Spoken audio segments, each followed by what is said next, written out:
Hello everyone, welcome to Student Sainik Academy. जैसा मैंने आप लोगों के लिए कहा था कि आपकी बिहार शिक्षक भर्ती 3.0 के लिए जितने भी प्रीवियस ईयर के पेपर हैं वो सारे लेकर आएंगे, तो वही हम करा रहे हैं। ठीक है, ये हमारा बिहार शिक्षक भर्ती प्रीवियस ईयर का पेपर है। एक बुकलेट सीरीज ए है, इस लैंग्वेज एंड जनरल स्टडीज़ का है। मैक्सिमम मार्क 150 आते हैं और 2.5 घंटे का पेपर होता है।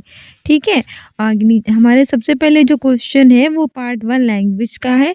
तो जितने भी प्रीवियस ईयर फटाफट हम उसके आंसर और उसे बता देंगे किस तरह से पेपर आता है, तो जल्दी से उसे सॉल्व कर लीजिएगा। सबसे पहले पार्ट 1 लैंग्वेज आता है और उसमें हमें इंग्लिश में दिए गए हैं क्वेश्चन। उनसे कहा गया है कि fill in the blanks with suitable articles like a an and the, यानी कि दो क्वेश्चन आपके ऐसे होंगे जिनमें आपको फिल करने होंगे ब्लैंक्स किसके साथ, ए और द के साथ। पहला है कि I have so many dash good friends. Option A, option B है एन, ऑप्शन सी है द, ऑप्शन डी है more than one of the above, option D है नन ऑफ द अबव। तो आपको बताइए इस डेस जगह पे आप क्या फिल करेंगे। आई हैव सो मैनी, तो यहाँ पे क्या आएगा, सही आंसर हमारा हो जाएगा ऑप्शन, सही आंसर हो जाएगा option D, none of the above, यानी इनमें से कोई नहीं आएगा। आई हैव सो मैनी, ना तो ये लगेगा ना ये ना द। ठीक है, गुड फ्रेंड्स, तो ये नन ऑफ द अबव आ जाएगा। इसमें आपको ये आंसर नहीं, 5 आंसर्स दिए गए होते हैं, उसमें से आपको सही फिल करना होता है। अगला क्वेश्चन कह रहा है कि I want to build dash very big house. Option A है ए, ऑप्शन बी है एन, ऑप्शन सी है द, ऑप्शन डी है more than one of the above, option D है नन ऑफ द अबव। सही answer हो जाएगा option A, यानी कि I want to build a very big house. ठीक है, आगे बढ़ते हैं। अगला क्वेश्चन कह रहा है कि which of the following is not a part of garden. Option A है फ्लावर्स, ऑप्शन बी है ग्रास, ऑप्शन सी है वार्डरोब, ऑप्शन डी है more than one of the above, option E है नन ऑफ द अबव। और ये आपके permanent option रहेंगे, यानी मोर than one of the above इनमें से एक से अधिक, और नन ऑफ द अबव यानी इनमें से कोई नहीं, ये आपके हर आंसर में आएंगे। तो बताइए इसमें हमारा सही आंसर क्या हो जाएगा।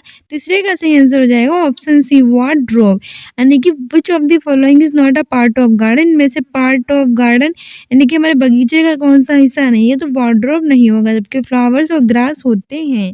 ठीक है, आगे बढ़ते हैं। अगला क्वेश्चन कह रहा है, देखो इसीलिए मैं आपको ये प्रीवियस ईयर करा रही हूँ, जिससे आपको आइडिया मिल जाए कि किस तरह के क्वेश्चंस आपसे पूछे जाते हैं। बिहार शिक्षक भर्ती 2.0 में बिहार शिक्षक भर्ती में पूछे गए थे। आपके पास 5 ऑप्शंस दिए गए थे, जिससे one of then one of the above and none of the above जरूर दिया गया होता है। ठीक है, तो इस तरह की आप प्रैक्टिस करके जाना। तो which of the following is part of railway station, इनमें से कौन सा रेलवे स्टेशन का पार्ट है। ऑप्शन ए है प्लेटफॉर्म, ऑप्शन बी है ओवर ब्रिज, ऑप्शन सी है अराइवल डिपार्चर, ऑप्शन डी है more than one of the above, option D है नन ऑफ द अबव। तो 4 का सही आंसर हो जाएगा option D, more than one of the above, यानी एक से अधिक। क्यों, क्योंकि देखो अराइवल डिपार्चर होते हैं, ये तो होते हैं यानी प्रस्थान और आगमन, ये तो होता ही है। प्लेटफॉर्म ये भी आपका रेलवे स्टेशन में होता है, लेकिन ओवर ब्रिज ये नहीं होता। तो ये 2 हो जाएंगे, से ये 2 सही हो जाएंगे, तो मोर than one of the above सही हो जाएगा। पूरा आंसर और क्वेश्चन आपको सही से पढ़ना होता है। उसके बाद हमारा अगला क्वेश्चन कह रहा है 5वें नंबर का कि the 6th letter in the alphabet after J will be, यानी कि जे के बाद जो छठा लेटर होगा वो कौन सा आएगा, क्योंकि छठा लेटर पूछा है अल्फाबेट आफ्टर जे, यानी जे के बाद छठा लेटर कौन सा होगा। ऑप्शन ए है जी, ऑप्शन बी है पी, ऑप्शन सी है ओ, ऑप्शन डी है more than one of the above, option E है नन ऑफ द अबव। सही आंसर हमारा हो जाएगा ऑप्शन बी, पी, क्योंकि जे होता है, जे के बाद आता है के, फिर आता है एल, फिर आता है एम, फिर आता है एन, फिर आता है फो ओ, फिर आता है पी। तो देखिए 3, 2, 5 और 1, 6 छठा अक्षर पूछा है ना जे के बाद, तो पी हो जाएगा, इसीलिए ऑप्शन बी सही हो जाएगा। आगे बढ़ते हैं। अगला क्वेश्चन कह रहा है कि इन आ जू dash live in cats. Option A है बर्ड्स, ऑप्शन बी है एनिमल्स, ऑप्शन सी है स्नैक्स, ऑप्शन डी है more than one of the above, option E है नन ऑफ द अबव। तो छठे का सही आंसर हो जाएगा option D, more than one of the above, यानी कि जो चिड़ियाघर का होते हैं उसमें एक से अधिक लोग कौन पूछ रहा है कि ना जो लिव इन ए कैजेस, तो one more than one of the above, यानी कि एक में से अधिक होंगे, हमारा सही आंसर। अगला क्वेश्चन कह रहा है कि डॉटर्स डॉटर इज है, यानी कि बेटी की बेटी क्या है। ऑप्शन ए है सिबलिंग, ऑप्शन बी है नीस, ऑप्शन सी है कजन, ऑप्शन डी है more than one of the above, option E है नन ऑफ द अबव। हे भगवान, ये दो ऑप्शन इतने खतरनाक होते हैं, बहुत ही ज़्यादा आपको कंफ्यूज कर देते हैं। तो इनको अगर आप हैंडल करेंगे ना तो आपके लिए पेपर ही ईजी बन जाएगा। तो हमारे 7वें का सही आंसर हो जाएगा option E none of the above, इनमें से कोई नहीं। क्यों? क्योंकि पूछा है कि डॉटर्स डॉटर इज, यानी कि बेटी की बेटी क्या होती है, तो ना तो वो सिबलिंग कहलाती है, ना ही नीस, ना ही कजन, इसमें से कोई नहीं होगा। ठीक है, आगे बढ़ते हैं। अगला क्वेश्चन कह रहा है कि my sibling are my, option A है कजन्स, ऑप्शन बी है brother and sisters, option B है इन लॉस, ऑप्शन डी है more than one of the above, option ये नन ऑफ द अबव। तो 8वें का सही आंसर हो जाएगा option B brother and sisters. My sibling are my brother and sisters, जो मेरे सिबलिंग्स होते हैं वो मेरे भाई और बहन होते हैं, ठीक है, कहलाते हैं। आगे बढ़ते हैं। अगला हमारा हिंदी लैंग्वेज का पेपर आ गया। देखो सारे पेपर्स आपको इसमें सॉल्व करवाने को मिलेंगे। 8 क्वेश्चंस आपके किसके पूछेंगे? इंग्लिश से। अब देख लीजिए हिंदी से आपके कितने क्वेश्चन पूछे जाते हैं और कौन कौन से पूछे जाते हैं, तो अच्छे से इसको देख लीजिए। और सभी के लिए ये नहीं कि आपने अलग अलग लिया तो अलग अलग पूछ जाएंगे, सभी के लिए कंपलसरी है। अगला नंबर क्वेश्चन कह रहा है कि समुज्ज्वल शब्द में किस उपसर्ग का प्रयोग हुआ है। ऑप्शन ए है सम, ऑप्शन बी है सन, ऑप्शन सी है सम, ऑप्शन डी उपपत्ति में से एक से अधिक, ऑप्शन ई उपपत्ति में से कोई नहीं।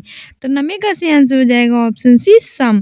समुज्ज्वल में है सम प्लस उज्ज्वल है, ठीक है, ये वाला माँ लगा है, देखो ऐसे करके डैश जिसमें लगाओ वही माँ चलेगा, इसीलिए ये वाला नहीं ये वाला होगा सम।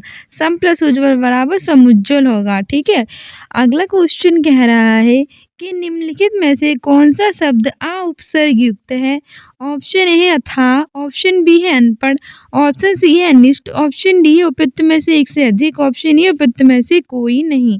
तो 10वें का सही आंसर हो जाएगा ऑप्शन ए अथाह। कौन सा शब्द आ उपसर्ग युक्त है? तो आ प्लस था बराबर क्या हो जाता है? अथाह, ठीक है। तो ये वाला बिल्कुल सही हो जाएगा। जबकि अनपढ़ में अन प्लस पढ़ लगा है, अनिष्ट में लगा है आपका अन, ऐसे वाला अन और प्लस इष्ट अनिष्ट, ठीक है। तो ऑप्शन ए सही हो जाएगा क्योंकि हमसे आ उपसर्ग पूछा है। आगे बढ़ते हैं। अगला क्वेश्चन कह रहा है कि निम्नलिखित में से कौन सा शब्द बड़ा आ प्रत्यय युक्त है। ऑप्शन ए है धार्मिक, ऑप्शन बी है असली, ऑप्शन सी है प्यारा, ऑप्शन डी उपपत्ति में से एक से अधिक, ऑप्शन ई उपपत्ति में से कोई नहीं। तो 11वें का सही आंसर हो जाएगा ऑप्शन सी प्यारा। कौन सा शब्द आ प्रत्यय युक्त है?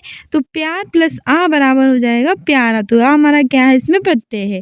देखो इस प्रीवियस ईयर को सॉल्व कराने का सिर्फ एक ही मकसद है कि आपको पता चल जाए कि कैसे क्वेश्चंस आपसे बिहार शिक्षक भर्ती में पूछे जाते हैं। क्योंकि आप करते क्या है कि आप पढ़ते रहते हैं तो आपको आइडिया नहीं होता किस तरह से क्वेश्चन पूछे जाते हैं, क्योंकि सबका पैटर्न अलग अलग होता है। इसमें देखो आपसे 8 क्वेश्चन हिंदी पूछे गए हैं और आपसे बाकी क्वेश्चन जो हैं वो इंग्लिश के पूछे जा रहे हैं, और उसके बाद आपके अलग सब्जेक्ट के पूछे जाएंगे, फिर अलग सब्जेक्ट यानी अलग अलग सब्जेक्ट के आपके पूछे जाएंगे। टोटल 5 ऑप्शंस दिए गए होते हैं। एक होता है उपपत्ति में से एक से अधिक, होता है उपपत्ति में से कोई नहीं, ये परमानेंट दिया जाता है। तो इसकी अच्छे से आपको प्रैक्टिस करनी है, ठीक है। आगे बढ़ते हैं। अगला क्वेश्चन कह रहा है हमारे 12वें नंबर का कि जिसमें दोनों पद प्रधान होते हैं वे कौन सा समास है। ऑप्शन ए है अभिभाव, ऑप्शन बी है द्वंद्व, ऑप्शन सी है बहुव्रीहि, ऑप्शन डी है उपपत्ति में से एक से अधिक, ऑप्शन ई है उपपत्ति में से कोई नहीं। तो 12वें का सही आंसर हो जाएगा ऑप्शन बी द्वंद्व। जिसमें दोनों पद प्रधान होते हैं उसे हम द्वंद्व समास कहते हैं। जैसे कि माता पिता, इसमें दोनों प्रधान है। रात दिन, रात का ही उतना महत्व है, दिन का भी उतना ही महत्व है, तो ये भी दोनों प्रधान है। माता का भी उतना महत्व है, पिता का भी उतना महत्व है। सुबह शाम, ठीक है, उजाला अंधेरा, तो ये सब क्या होते हैं? एक दूसरे के विलोम, जो एक दूसरे के समान या फिर विलोम, ठीक है। तो वो क्या कहलाते हैं? आपके द्वंद्व समास कहलाते हैं। अगला क्वेश्चन कह रहा है कि जन्मांध शब्द में कौन सा उपसर्ग है। जन्मांध यानी कि जन्म से जो है अंधा, जन्मांध, ठीक है, जन्म से अंधा, तो इसमें कौन सा समास है? ऑप्शन ए है तत्पुरुष, ऑप्शन बी है कर्म धाराएं, ऑप्शन सी है दिगु, ऑप्शन डी है उपपत्ति में से एक से अधिक, ऑप्शन ई उपपत्ति में से कोई नहीं। तो 13वें का सही आंसर हो जाएगा ऑप्शन है तत्पुरुष। जन्मांध शब्द में तत्पुरुष समास है, ठीक है। आगे बढ़ते हैं। अगला क्वेश्चन कह रहा है कि स्वर संधि के कितने मुख्य प्रकार होते हैं। पहला है 4, ऑप्शन बी है 5, ऑप्शन सी है 6, ऑप्शन डी उपपत्ति में से एक से अधिक, ऑप्शन ई उपयुक्त में से कोई नहीं। तो 14वें का सही आंसर हो जाएगा ऑप्शन बी 5। स्वर संधि के 5 भेद होते हैं। ठीक है, आगे बढ़ते हैं। अगला क्वेश्चन कह रहा है 15वें नंबर का कि अतीव का संधि विच्छेद होगा। वैसे हिंदी इजी पूछी जा रही है। ऑप्शन ए अति प्लस ईव, ऑप्शन बी है छोटा आ प्लस तीव, ऑप्शन सी है अति प्लस वा, ऑप्शन डी उपयुक्त में से एक से अधिक, ऑप्शन ई उपयुक्त में से कोई नहीं। 15वें का सही आंसर हो जाएगा ऑप्शन ए अति प्लस ईव।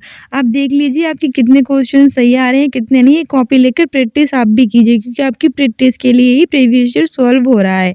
अति प्लस ईव बराबर क्या हो जाता है अतीव। ठीक है, ये सब लिख के देखेंगे तो आप इजिली कर पाएंगे क्योंकि एग्जाम में पढ़ा हुआ नहीं याद रहता, लिखा हुआ जरूर याद आ जाता है।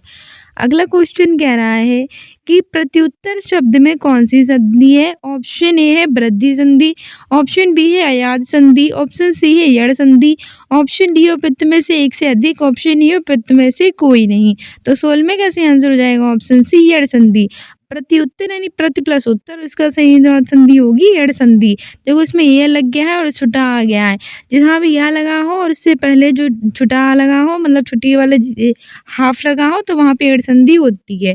कुछ नियम्स होते हैं वो आप लर्न कर लीजिएगा इजली, जिससे आप एग्जाम में बेटर कर सकें। और हाँ, बेसिक जरूर पढ़ लीजिएगा, हिंदी में ज़्यादा क्वेश्चंस बेसिक से ही पूछे जाते हैं। अगला क्वेश्चन कह रहा है कि मनोरंजन शब्द का संधि विच्छेद होगा। ऑप्शन ए है मन विसर्ग प्लस रंजन, ऑप्शन बी है मनो प्लस रंजन, ऑप्शन सी है मन प्लस रंजन, ऑप्शन डी है उपयुक्त में से एक से अधिक, ऑप्शन ई उपयुक्त में से कोई नहीं। तो 17वें का सही आंसर हो जाएगा ऑप्शन ए मन विसर्ग प्लस रंजन, यानी कि मन प्लस रंजन बराबर क्या हो जाता है मनोरंजन, क्योंकि जो विसर्ग होता है वो में चेंज हो जाता है। आगे बढ़ते हैं। अगला क्वेश्चन कह रहा है कि विराम चिन्हों ऐसे करके ऐसे जो विराम चिन्ह लगाया गया इसको हम क्या कहते हैं। ऑप्शन ए है अल्पविराम, ऑप्शन बी है अर्धविराम, ऑप्शन सी है योजक चिन्ह, ऑप्शन डी है उपयुक्त में से एक से अधिक, ऑप्शन ई उपयुक्त में से कोई नहीं। 18वें का सही आंसर हो जाएगा ऑप्शन बी अर्धविराम। ऐसे करके ऐसे दिया गया है ये अर्धविराम है, जबकि ये अल्पविराम होता है और ये योजक चिन्ह होता है। तो जो चिन्ह होते हैं वो आपको अच्छे से याद करना है। अल्पविराम कैसे होता है ऐसे, अर्धविराम कहता है होता है ऐसे कैसे, योजक कहता है ऐसे। तो विराम चिन्ह पूछा है तो ये वाला हो जाएगा। ठीक है, ये वाला विराम चिन्ह पूछा है ना तो ये अर्धविराम हो जाएगा। आगे बढ़ते हैं। अगला क्वेश्चन कह रहा है कि हिंदी शब्दकोश में निम्नलिखित में से कौन सा शब्द सबसे पहले आता है। ऑप्शन ए है शिष्टाचार, ऑप्शन बी है श्लाघा, ऑप्शन सी है श्रेय, ऑप्शन डी है उपयुक्त में से एक से अधिक और ऑप्शन ई है उपयुक्त में से कोई नहीं। तो 19वें का सही आंसर हो जाएगा ऑप्शन है शिष्टाचार। शब्दकोश में जो शिष्टाचार शब्द है वो सबसे पहले आता है। ठीक है, आगे बढ़ते हैं। हमारा अगला क्वेश्चन कह रहा है 20वें नंबर का कि ब्याह शब्द का विलोम है, यानी कि ब्याह शब्द का विलोम क्या है। ऑप्शन ए है समास, ऑप्शन बी है समर्थन, ऑप्शन सी है प्रावधान, ऑप्शन डी उपयुक्त में से एक से अधिक, ऑप्शन ई है उपयुक्त में से कोई नहीं। तो 20 का हमारे सही आंसर हो जाएगा ऑप्शन ए समास। ठीक है, ब्यास का विलोम होता है समास, ऑप्शन ए वो हो जाएगा बिल्कुल सही। अगला क्वेश्चन कह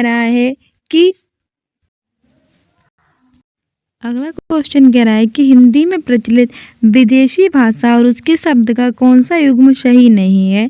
ऑप्शन ए है अरबी अदब, ऑप्शन बी है तुर्की अमरूद, ऑप्शन सी है फारसी आज़ादी, ऑप्शन डी उपयुक्त में से एक से अधिक, ऑप्शन ई उपयुक्त में से कोई नहीं। तो 21 यानी 21 का सही आंसर हो जाएगा ऑप्शन बी तुर्की अमरूद, ये सही नहीं है। जबकि अरबी का शब्द है अदब, फारसी का शब्द है आज़ादी, लेकिन तुर्की अमरूद जो है वो सही नहीं है, यानी अमरूद तुर्की का शब्द नहीं है। अगला क्वेश्चन कह रहा है कि मगही किस उपभाषा की बोली है। ऑप्शन ए है बिहारी, ऑप्शन बी है पूर्वी हिंदी, ऑप्शन सी है पहाड़ी, ऑप्शन डी है उपयुक्त में से एक से अधिक, ऑप्शन ई है उपयुक्त में से कोई नहीं। तो 22 का सही आंसर हो जाएगा ऑप्शन ए बिहारी। मगही है वो बिहारी उपभाषा की बोली है। आपको मैंने याद भी कराया था कि भोजपुरी में बिहार में, कैसे याद कराया था मैंने आपको, भोजपुरी में बिहार में, भोजपुरी में से मैथिली और माँ से मगही। तो भोजपुरी मैथिली मगही ये तीनों बिहार की बोलियां हैं। बिहार में कितनी बोलियां आती हैं, 3। कौन कौन सी, भोजपुरी मैथिली मगही। भोजपुरी मैम से मैथिली और मगही, तो भोजपुरी मैम बिहार में, भोजपुरी मैथिली मगही ये बिहार की बोलियां टोटल 3 आती हैं। पूर्वी हिंदी में भी 3 आती हैं, अवध बघेली और छत्तीसगढ़ी। पहाड़ी हिंदी में खस आती है। आगे बढ़ते हैं। और वही पश्चिमी हिंदी में 5 आती हैं। कौन कौन सी आती हैं, पश्चिमी हिंदी में हमारे 5 बोलियां आती। कह रहा है कि पाठक के भावबोध को सरल और सुबोध बनाने के लिए देश का प्रयोग होता है। इस वाक्य में रिक्त स्थान के लिए उचित शब्द क्या होगा? ऑप्शन ए है प्रश्न चिन्हों, ऑप्शन बी है योजक चिन्हों, ऑप्शन सी है विराम चिन्हों, ऑप्शन डी है उपयुक्त में से एक से अधिक, ऑप्शन ई है उपयुक्त में से कोई नहीं। तो 23 का सही आंसर हो जाएगा ऑप्शन सी विराम चिन्हों। पाठक के भावबोध को सरल और सुबोध बनाने के लिए विराम चिन्हों का प्रयोग होता है। ठीक है, आगे बढ़ते हैं। अगला क्वेश्चन कह रहा है कि कौन सा विकल्प विराम चिन्ह का भेद नहीं है? ऑप्शन ए है अर्धविराम, ऑप्शन बी है मध्य विराम, ऑप्शन सी है अंत्य विराम, ऑप्शन डी है उपयुक्त में से एक से अधिक, ऑप्शन ई है उपयुक्त में से कोई नहीं। 24 का सही आंसर हो जाएगा ऑप्शन ई उपयुक्त में से कोई नहीं। कौन सा विराम चिन्ह का भेद नहीं है? तो इनमें से कोई नहीं, यानी कि सारे विराम चिन्ह के भेद हैं। अर्धविराम ऐसे लगता है, मध्य विराम वो भी और अंत्य विराम भी, ये सभी विराम चिन्ह के भेद हैं। इनमें से नहीं पूछा है तो ऑप्शन ई हो जाएगा हमारा सही 24 का, कि उपयुक्त में से कोई नहीं। अगला क्वेश्चन कह रहा है कि कौन सा हजारी प्रसाद द्विवेदी का निबंध नहीं है? ऑप्शन ए है अशोक के फूल, ऑप्शन बी है मजदूरी और प्रेम, ऑप्शन सी है कुटज, ऑप्शन डी है उपयुक्त में से एक से अधिक, ऑप्शन ई है उपयुक्त में से कोई नहीं। 25 का सही आंसर हो जाएगा ऑप्शन बी मजदूरी और प्रेम। हजारी प्रसाद द्विवेदी का निबंध नहीं है मजदूरी और प्रेम, जबकि अशोक के फूल और कुटज दोनों हजारी प्रसाद द्विवेदी के निबंध हैं। अगला क्वेश्चन कह रहा है कि उपन्यास और उपन्यासकार का कौन सा युग्म सही नहीं है? ऑप्शन ए है जुलूस फणीश्वरनाथ रेणु, ऑप्शन बी है अंधेरे बंद कमरे नरेश मेहता, ऑप्शन सी है नई पौध कमलेश्वर, ऑप्शन डी है उपयुक्त में से एक से अधिक, ऑप्शन ई है उपयुक्त में से कोई नहीं। 26 का सही आंसर हो जाएगा ऑप्शन डी उपयुक्त में से एक से अधिक। उपन्यास और उपन्यास का कौन सा युग्म सही नहीं है? तो एक से अधिक सही नहीं है। अगला क्वेश्चन कह रहा है कि वे शब्द शक्ति जिसके द्वारा सीधे कथन साक्षात संकेती के मुख्य अर्थ का ज्ञान होता है उसे कहते हैं। ऑप्शन ए है अभिधा, ऑप्शन बी है लक्षणा, ऑप्शन सी है व्यंजना, ऑप्शन डी उपयुक्त में से एक से अधिक, ऑप्शन ई उपयुक्त में से कोई नहीं। तो 27 का आंसर हो जाएगा ऑप्शन ए अभिधा। वे शब्द शक्ति जिसके द्वारा सीधे कथन साक्षात संकेत एवं मुख्य अर्थ का ज्ञान होता है उसे अभिधा कहते हैं। अगला क्वेश्चन कह रहा है कि ध्वनि सिद्धांत के प्रतिपादक आचार्य हैं। ऑप्शन ए है विश्वनाथ, ऑप्शन बी है आनंदवर्धन, ऑप्शन सी है पंडितराज जगन्नाथ, ऑप्शन डी है उपयुक्त में से एक से अधिक, ऑप्शन ई है उपयुक्त में से कोई नहीं। से आंसर हो जाएगा ऑप्शन बी आनंदवर्धन। ध्वनि सिद्धांत के प्रतिपादक आचार्य आनंदवर्धन हैं। अगला क्वेश्चन कह रहा है कि निम्नलिखित कथनों स्थापना आ और तर्क बा पर विचार करना है और नीचे दिए कूट का सही विकल्प चुनना है। स्थापना आ कह रहा है कि कला का उदय जीवन से होता है और तर्क कह रहा है कि कला जीवन को जीने योग्य बनाकर उसे ऊंचा उठाती है। तो बताइए इसमें से कौन सा सही है? ऑप्शन ए कह रहा है कि पहला सही है, कह रहा है कि आ सही है और बा गलत है, दूसरा कह रहा है कि और बा सही है, तीसरा कह रहा है कि आ गलत है और बा सही है, चौथा कह रहा है कि उपयुक्त में से एक से अधिक और पांचवा कह रहा है उपयुक्त में से कोई नहीं। सही आंसर हो जाएगा हमारा ऑप्शन बी आ और वह दोनों सही है, यानी कि कला का उदय जीवन से होता है और कला जीवन को जीने योग्य बनाकर इसे ऊंचा उठाती है। कथा और वह दोनों सही हैं। अगला भी हमें और वह पर तर्क करना है और विकल्प सही चुनना है। तो पहला है कि राष्ट्रीयता एक पुनीत भावना है और बा कह रहा है कि परिवर्तनशीलता कभी भी सृष्टि का शाश्वत नियम नहीं रही है। तो पहला है कि यह गलत है और बा सही है, दूसरा है कि और वह दोनों गलत है, सही है और बा गलत है, चौथा है उपयुक्त में से एक से अधिक, पांचवा उपयुक्त में से कोई नहीं। तो 30 का सही आंसर हो जाएगा हमारा ऑप्शन सी आ सही और बा गलत है, यानी कि राष्ट्रीयता एक पुनीत भावना है बिल्कुल सही है, परिवर्तनशीलता कभी भी सृष्टि का नियम नहीं रहा, ये गलत हो जाएगा। ठीक है, आगे बढ़ते हैं। सो फाइनली हमारे हिंदी और इंग्लिश के मतलब जो लैंग्वेज वाला पोर्शन है वो निपट चुका है। फिर आपका उर्दू लैंग्वेज आता है, तो उर्दू लैंग्वेज देखो मुझे ही नहीं आती तो मैं आपको कैसे सॉल्व करवा सकती हूँ। तो उर्दू लैंग्वेज वाले और बाकी लैंग्वेज वाले अपना पेपर देख लीजिएगा। ये बंगाली लैंग्वेज है तो ये भी नहीं आती है मुझे, और हिंदी इंग्लिश का मैंने आपको सॉल्व करवा दिया है। इस तरह से आपका हिंदी इंग्लिश का पोर्शन आएगा। हिंदी के आपके ज़्यादा क्वेश्चन आएंगे, इंग्लिश के सिर्फ 80 क्वेश्चन पूछे जाएंगे। उसके बाद हमारा ये आ जाता है देखो जनरल स्टडीज़ का पार्ट सेकेंड। तो फर्स्ट पार्ट में 30 नंबर की लैंग्वेज होती है, सेकंड पार्ट में आपकी जनरल स्टडीज़ होगी। सो डियर स्टूडेंट्स, ये था हमारे बिहार शिक्षक भर्ती का प्रीवियस ईयर का पेपर जो आपके आने वाली बिहार शिक्षक भर्ती 3.0 में आपके लिए काफ़ी हेल्प करेगा। इसे आपको पता चलेगा कि पेपर का जो लेवल होता है वो कैसा रहता है, किस तरह से आपसे क्वेश्चन पूछता है पेपर में, किस तरह के ऑप्शंस देगा, 5 को ऑप्शंस देता है, तो उपयुक्त में से एक से अधिक, उपयुक्त में से कोई नहीं, ये ज़रूर देगा। तो इस तरह के आप जो ऑप्शंस है वो अच्छे से लर्न करके जाएँ कि किस तरीके से उसे सॉल्व करना है और प्रैक्टिस करके जाएँ 5 ऑप्शंस की, ठीक है? सही से गोला 1 फिल करना स्टार्ट कर दीजिए, क्योंकि क्या हो रहा है आपका एग्ज़ाम तो बस अब 1 से 7 से लेकर 17 मार्च को तो आपका एग्ज़ाम है, तो आपके पास ज़्यादा टाइम नहीं है। तो सबसे ज़्यादा इम्पोर्टेंट आपके लिए ये है कि आप प्रीवियस ईयर के सारे पेपर देख डालें, जिससे आप एग्ज़ाम में बेटर कर सकें। तो रात के 8 बजे हम डेली जितने भी बिहार शिक्षक भर्ती और बिहार शिक्षक भर्ती 2.0 में एग्ज़ाम हुए, सारे प्रीवियस ईयर लेकर आएँगे, ठीक है? तो हमारा ये पार्ट 1 था।